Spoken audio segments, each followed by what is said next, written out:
তো ফাইনালি চলে আসলাম আমার বাপের বাড়ি। এখানে আমার বাপের বাড়ি হচ্ছে নিয়ম হচ্ছে তোমার সবার প্রথমে মামা বাড়ি থেকে আইবুড়ো ভাত খেতে হয়।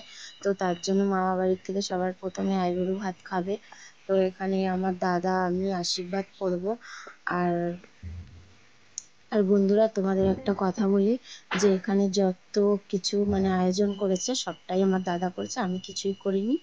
তো এখানে আমরা চলে এসেছি মার্কেটে। হাবড়া মার্কেটে আমাদের কিছু কেনাকাটা আছে, তো সেগুলো আমরা সারতে মার্কেটে এসেছি। তো এখানে দেখো আমরা এসেছি তোমার শাখার শোরুমে। তো এখানে শোরুম থেকে আমরা শাখা পছন্দ করছি, তো আমাদের মানে একটাও শাখা পছন্দ হয়নি। তো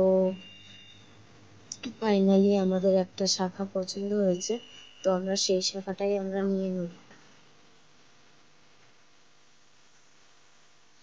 তো আমাদের এই শাখাটা তো পছন্দ হয়ে গেল, তো আমরা এখন চলে যাব, আরো কিছু কেনাকাটা বাকি আছে সেগুলো করতে। তারপরে আমরা চলে আসলাম বাড়ি।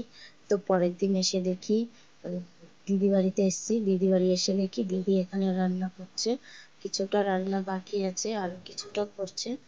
তো এখানে তোমাদের একটা কথা বলি, যে অনেক রকমের মানুষ আছে, অনেক রকমের মানুষের মানসিকতাটা এতটাই খারাপ যে কি বলবো।